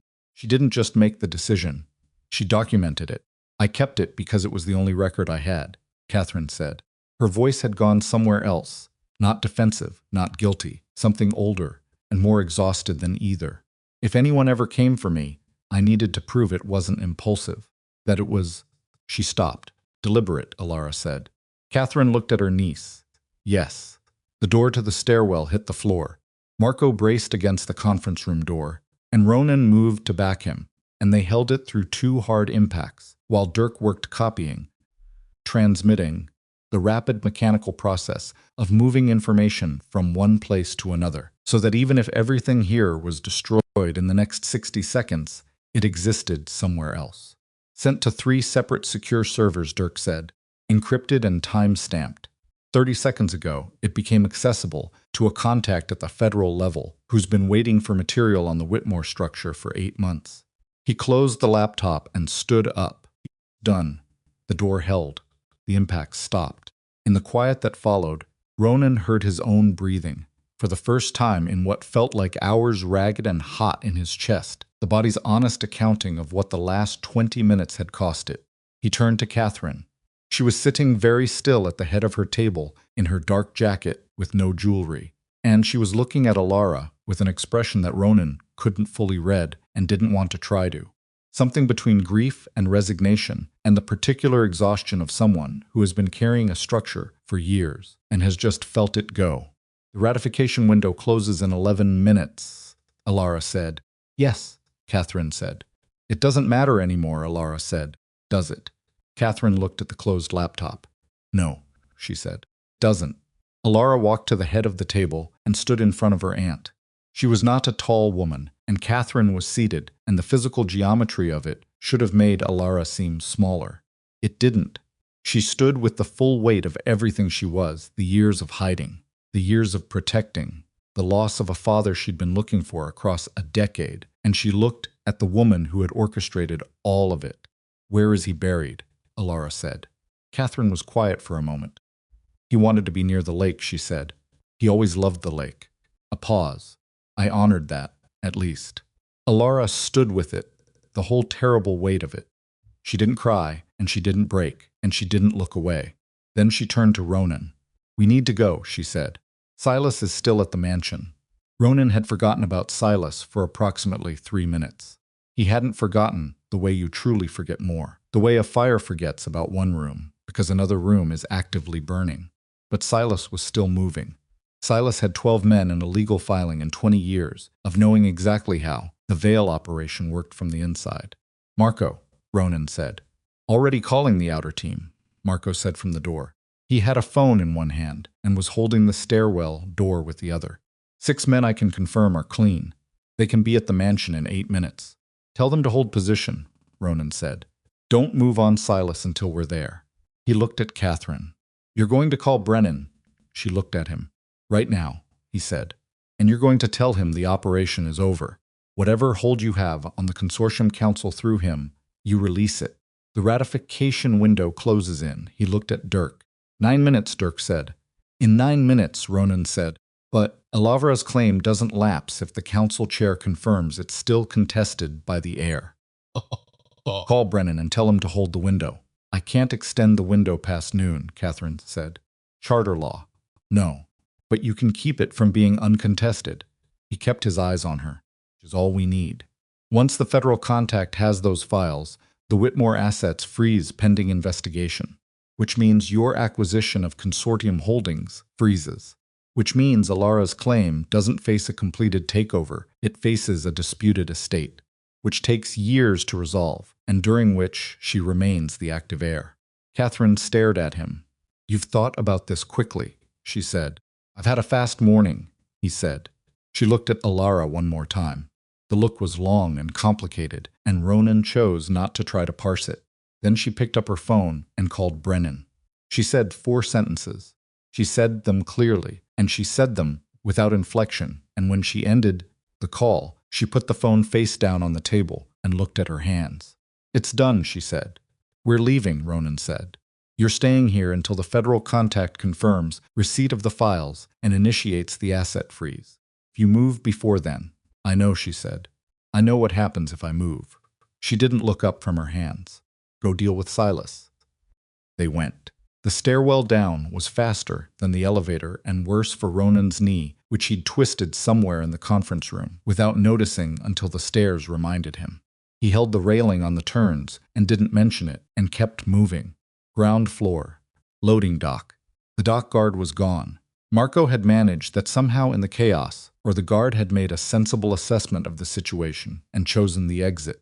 Either way, the dock was clear. They hit the alley, and the rain hit them back.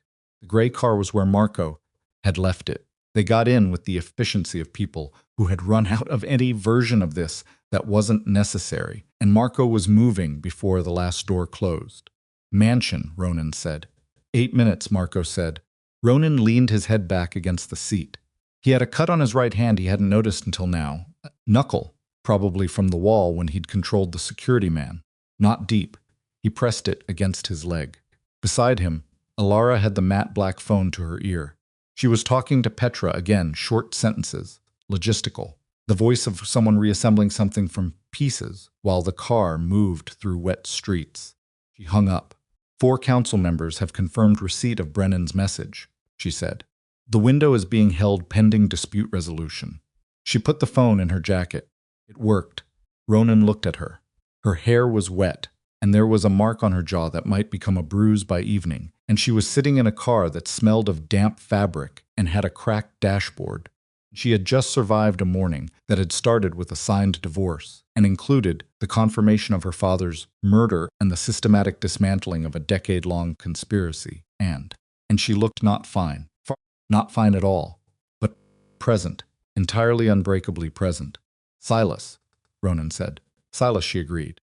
The mansion came into view as Marco turned onto the private road, and through the rain, Ronan could see lights on in the front rooms and 2 black SUVs parked on the drive that belonged to no one in his household.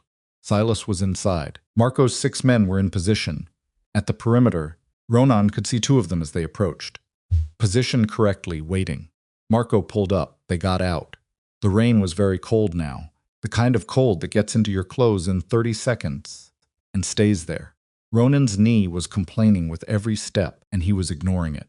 He looked at the mansion, his father's house, built before either of them was born, full of 20 years of decisions that Silas had managed and shaped and, where necessary, arranged. He looked at the lights in the front windows. He thought about his father's handwriting. He started walking toward the front door. Alara fell in beside him without being asked, and Marco flanked them on the right. And somewhere behind them, Dirk made the decision to come along, because there was no safer place to be than close. And the four of them walked toward the house in the rain, with the particular resolution who have run out of anything to lose except the thing they're walking toward. The front door opened before they reached it. Silas Vale stood in the doorway. He was 71 years old, and he looked it today in a way he normally didn't, the specific age that comes not from years but from the weight of knowing that something is over. He was wearing his good coat. He had the receivership documentation in his left hand, a manila folder that he held loosely. The way you hold something that no longer matters the way it did an hour ago. He looked at Ronan. He looked at Alara. He looked at the folder in his hand. He looked back at Ronan. "Catherine," he said. "Not a question." "Catherine," Ronan said. Silas let out a breath. It was a long breath, the kind that carries something out of the body that has been held too long. He looked older in that breath than Ronan had ever seen him look. Older and very tired, and underneath all of it, something that Ronan could not let himself call guilt, but that occupied the same space. "How much do you know?" Silas said. "Everything," Ronan said. Silas looked at him. His jaw moved. His eyes, which had always been the sharpest thing about him, quick and dark and reading everything, were doing something Ronan had never seen in them before. Something that looked, in the gray morning light of the front door, like the specific grief of a man confronting the full architecture of what he's done. "Your father," Silas said. His voice was very low. "I want you to know I tried to stop it. The night before. I went to Catherine, and I told her I wouldn't be part of it." He stopped. "She told me I already was." Ronan stood in the rain looking at the man who had raised him, and who had watched his father be killed, and who had spent 20 years making sure Ronan never got close enough to the truth to find it. His hand was steady at his side. Everything he wanted to say organized itself in his chest into a pressure that had no clean release. "Put the folder down," he said. Silas put the folder down on the front step. The rain hit it immediately, darkening the edges of the paper. "Come inside," Ronan said. And they sat Silas down in the study. Not the formal sitting room, not the kitchen where the morning had started. The study Ronan's father's study. The study Ronan's father had kept largely unchanged for 20 years because changing it had always felt like a decision he wasn't ready to make. The desk was the same. The bookshelves were the same. The chair behind the desk, leather worn at the armrests, was the same chair where Ronan had watched his father work through 100 evenings and had not understood until this morning what his father had been working against. Silas sat in the chair across from the desk, not the chair behind it. Ronan hadn't offered him that one, and Silas hadn't moved toward it, which meant he understood the geography of what was happening. Ronan stood. He didn't want to sit. His knee hurt, and his hand hurt, and somewhere under both of those things his chest hurt in a way that had nothing to do with the body. But he stood because sitting felt like settling, and he wasn't ready to settle. Alara stood to his left, slightly behind. Marco was at the door. Dirk had taken himself to the far corner of the room with his laptop, and was being as invisible as a man with a laptop in a small room can be, which wasn't very. But the attempt was considerate. Silas looked at the desk. He looked at the bookshelves. He looked at the room with the expression of a man taking inventory of things he would not see again, which was an honest assessment of his situation, and Ronan gave him credit for making it without flinching. "How long were you paying attention to my father's investigation?" Ronan said. Silas looked up. "I knew about it 8 months before he died," he said. He was careful, but not careful enough. "Did you tell Catherine?" Pause. "Yes, when?" 6 months before. Silas pressed his lips together. "I told her because I thought I told myself I was buying time, that I could manage it, that I could slow his investigation down, enough to find another way out of the situation." He stopped. There wasn't another way out of the situation. Catherine had already decided. She just needed to know the timeline. "And you gave her the timeline," Ronan said. "Yes." The word sat in the room like something dropped from a height. Silas didn't dress it up. He said it, and he let it sit. And he looked at Ronan across the desk his father had used and didn't look away. "The night before," Ronan said, "she told me you went to Catherine and tried to stop it." "I did," Silas said. "And she told you you were already part of it." Yes. His voice had roughened. Because I was. There's no version where I'm not. I knew. I waited too long, and I tried to stop it too late, and your father died, and I have carried that for 20 years. He looked at his hands in his lap. I'm not asking you to understand it. I'm not asking for anything. I'm telling you because you asked and because you deserve the straight answer. Ronan was quiet for a moment. After he died, Ronan said, "You came with groceries." Silas looked up. "The week of the funeral," Ronan said. "You came to the house with groceries." "I was 14. The house was empty, and you came with groceries." Something moved in Silas's face that was almost unbearable to look at. "Yes," he said. "Why?" Ronan said. It wasn't a rhetorical question. He genuinely wanted the answer. Silas was quiet for a long time. Long enough that Ronan thought he wasn't going to answer. "'Cause you were 14, Silas said finally, "and the house was empty. And whatever I had done, whatever I had let happen, you were still 14 and someone had to bring food." His voice was very low. "I knew I couldn't undo what I'd done. I couldn't give you your father back, but I could make sure you didn't go hungry that week, and so I did." He paused. "I know how that sounds. It sounds like someone who knew he'd done something that couldn't be fixed," Ronan said, and decided to show up anyway. Silas didn't respond. 20 years, Ronan said. "You built half of this operation. You taught me half of what I know about running it. Was any of that real, or was it all management?" Silas looked at him steadily. "It was real," he said.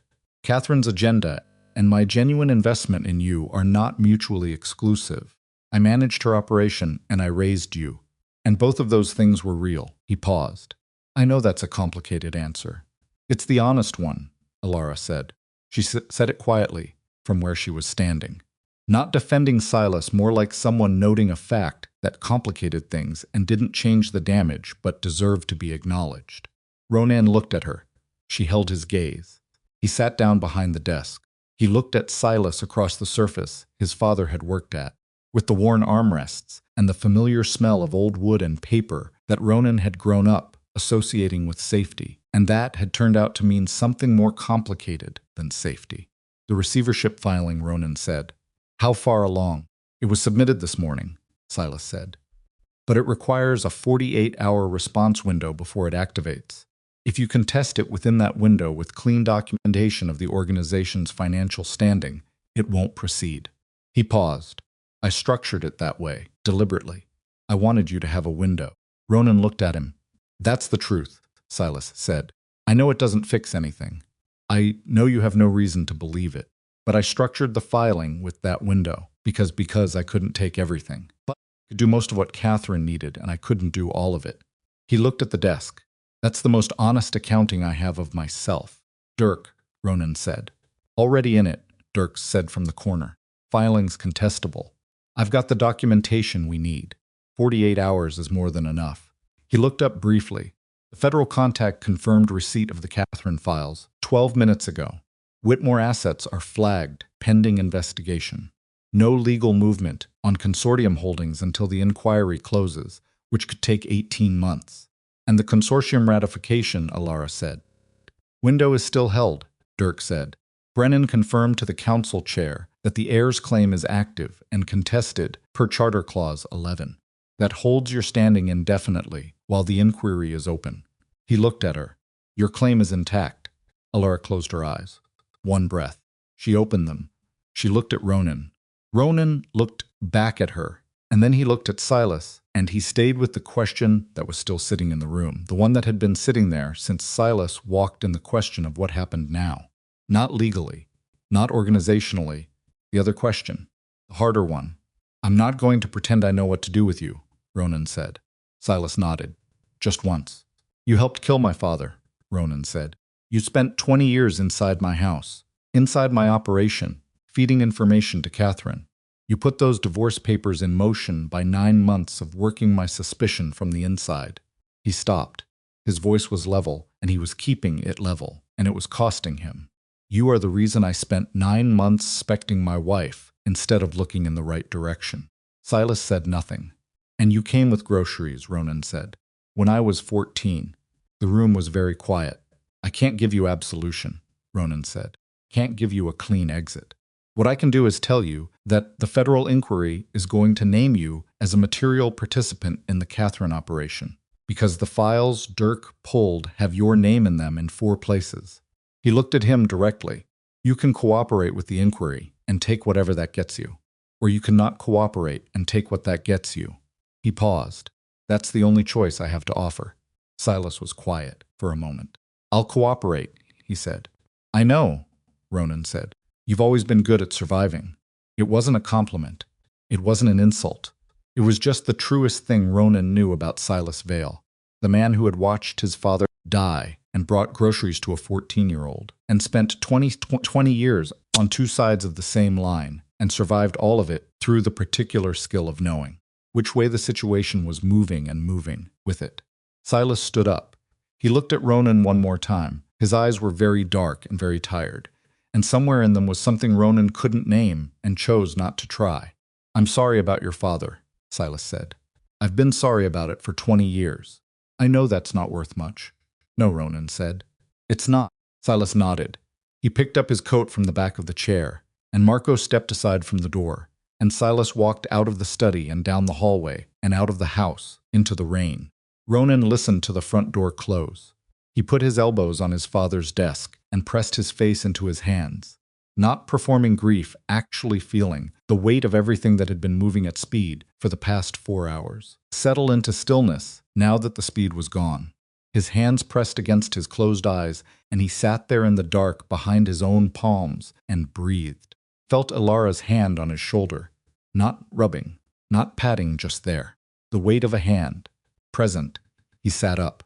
She took her hand back without making it a moment. She was standing beside the desk, looking at him with the expression he was beginning to understand was her most honest one, the one without management or protection. Just straight-on contact with whatever was actually happening. Your father would have liked to know you contested it, she said. He would have hated everything else about today, Ronan said. Probably, she said. He sounds like someone who hated mess. He hated mess, Ronan confirmed. He also did most of his best work inside of it. He looked at the desk. I think about him differently now, knowing he was 3 weeks from having enough, knowing he was fighting it quietly and building a case and trying to do it right. He stopped. He was trying to do it right. He was, Alara said. Ronan stood up. His knee registered a sharp complaint, and he acknowledged it and ignored it. He looked at Dirk, who was still working in the corner, with the particular focused expression of a man who understands that the crisis has passed, but the administration hasn't. What do we need to do in the next 48 hours? Ronan said. Contest the receivership filing. I can have the documentation ready by tonight, Dirk said. Brief the federal contact on the full chain of the Catherine operation. I can do that remotely. Get the Vale organization's senior people in a room and do an honest accounting of who knew what. He paused. That last one is the complicated one. I know, Ronan said. Set it up for tomorrow morning. Anyone Silas had direct access to gets a separate interview before they sit in the room. He looked at Marco. You run the interviews. Marco nodded. He had dried blood on his collar from the cut above his ear, and he hadn't mentioned it once, which was the kind of thing Ronan normally took for granted and was noting today. Get that looked at, Ronan said, nodding at the cut. Fine, Marco said. Get it looked at anyway, Ronan said. Marco went to find the house first aid kit, and Dirk went to make calls, and the study emptied until it was just Ronan and Alara in his father's room, with the rain coming down outside the windows, and the desk between them that had held 20 years of secrets, and was now just a desk. Ronan looked at Alara. She looked back. There was a great deal that needed to be said, and neither of them said any of it immediately. They were both too tired for the immediate version, which would have been the wrong version anyway. Some things need the adrenaline to fully drain before they can be said, without the edges that emergency puts on everything. Consortium, Ronan said finally. What do you want to do with it? She considered the question seriously, which was the right way to consider it.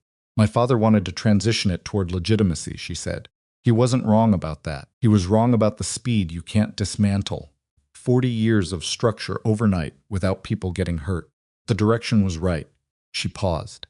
I think I can do what he was trying to do. More carefully. More slowly. She looked at the window. I spent 3 years trying to be ordinary, and I wasn't very good at it. You were ordinary in some ways, Ronan said. She glanced at him. "You were genuinely terrible at asking for help," he said. Something moved in her face. Not quite a smile. The precursor to one the face that a smile lives in before it's ready. "You weren't very available to be asked," she said. "No," he said. "I wasn't."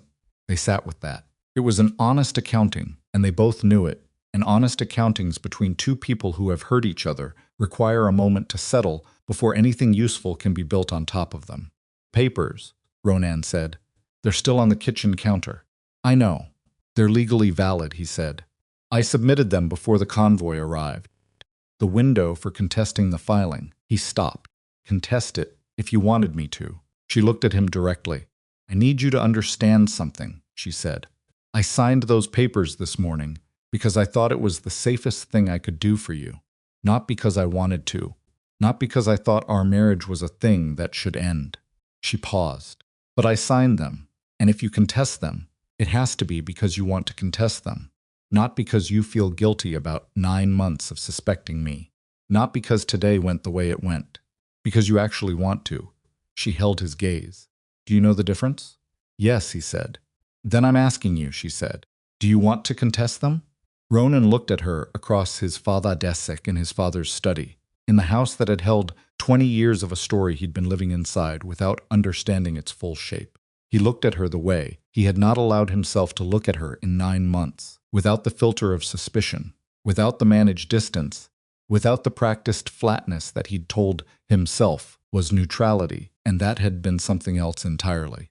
He looked at her the way you look at someone when you've stopped protecting yourself from what you actually see. "Yes," he said. She held his gaze for a long moment. Something in her settled.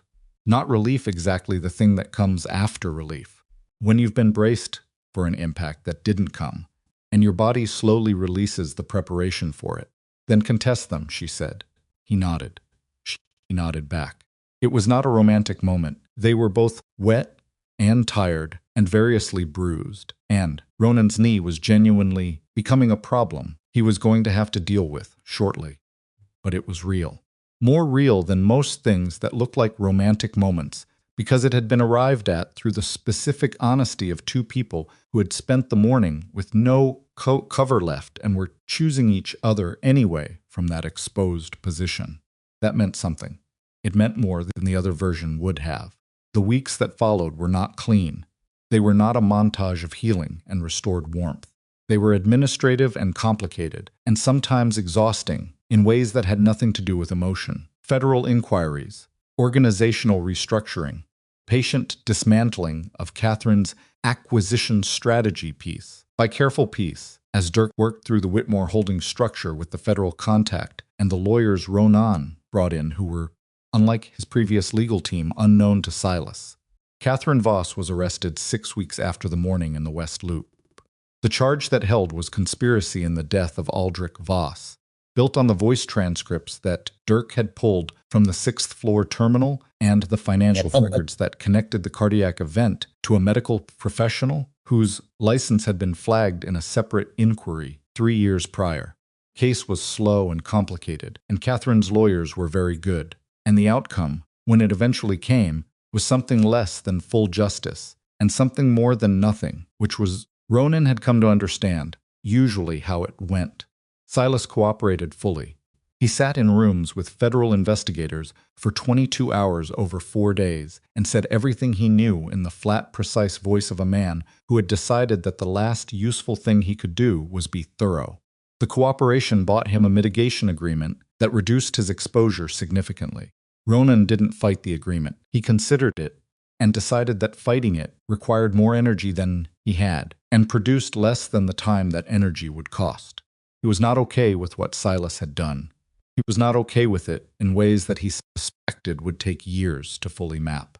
But he had his father's memo, copied and kept in the desk drawer, and he had the knowledge of what his father had been building toward in the weeks before he died.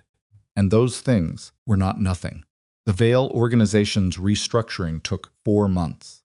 2 senior people were removed when the interviews Marco ran produced evidence of Silas's access. 4 others were cleared. The legitimate business holdings were consolidated under a new structure that Ronan spent 6 weeks building with lawyers and accountants.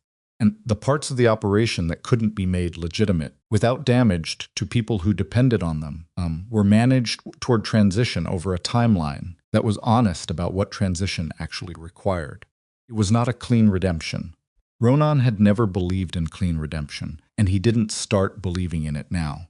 He believed in doing the next right thing in the situation you were actually in, which was a different and more difficult proposition.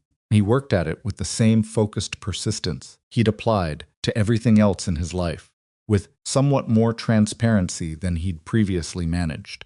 Alara ran the consortium transition from an office she set up in the Vale building's top floor, which was a logistical decision that had the side effect of putting them in the same building most days, which suited both of them without either of them making a ceremony. She worked with Petra, who turned out to be formidable in ways that went well beyond logistics, and with 3 consortium members who had been waiting for the Aldrich succession to activate for nearly a decade, and had resources and expertise that made the transition less solitary than it might have been. She found her father's grave in the 5th week, a piece of land near the lake's edge, north of the city, unmarked because Catherine had not put a marker, and the people who'd handled it hadn't asked questions. Alara arranged the marker herself, without ceremony, on a gray Thursday morning. Ronan drove her there, and waited by the car, and didn't go up the slope, because it wasn't his moment, and he understood that. She was up there for 20 minutes. When she came back down, she didn't say anything about it, and he didn't ask. She got in the car and he drove, and after about 10 minutes, she reached across and put her hand on the gear shift near his hand, not quite touching, and he moved his hand slightly, and they drove the rest of the way back in the particular silence of people who have run out of the need to fill silence. The divorce contestation went through the court quietly in the 3rd month. The filing was withdrawn, the original papers voided, the marriage legally restored Dordent to standing with paperwork that Ronan signed in his lawyer's office, and that Alara signed 2 hours later in the same office, and that neither of them made a larger occasion of than it was, which was a legal administrative step, and the beginning of something rebuilt from honesty, rather than from the version of things they'd been living in before. One evening, 4 months after the morning with the divorce papers, Ronan found Alara on the mansion's back terrace. She was sitting in one of the outdoor chairs. With a glass of wine she hadn't touched much, and was looking at the garden, where the tarps had come off the rose bed sometime in the weeks after the rain. The roses were dormant, still, but the beds were visible and tended, and there was something in the order of them that suggested patience, the gardener's understanding that things grow back if you give them what they need. Ronan brought his own glass and sat in the chair beside her. They sat for a while, without talking. Brennan resigned from the consortium, she said eventually. I heard, Ronan said. Dirk told me. I accepted it, she said. He wasn't corrupt exactly. More positions to himself to survive whatever came.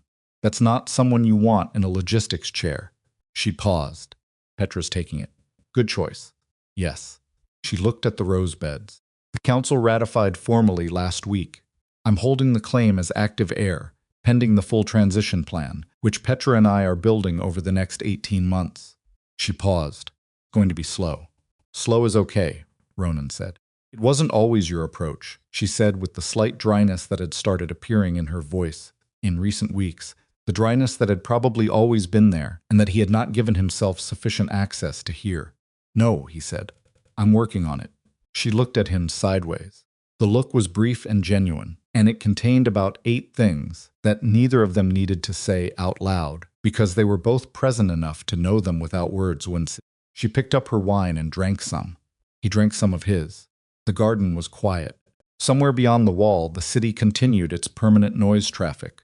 Voices, the low, persistent hum of a place that doesn't stop. But the terrace held a pocket of quiet that the wall created.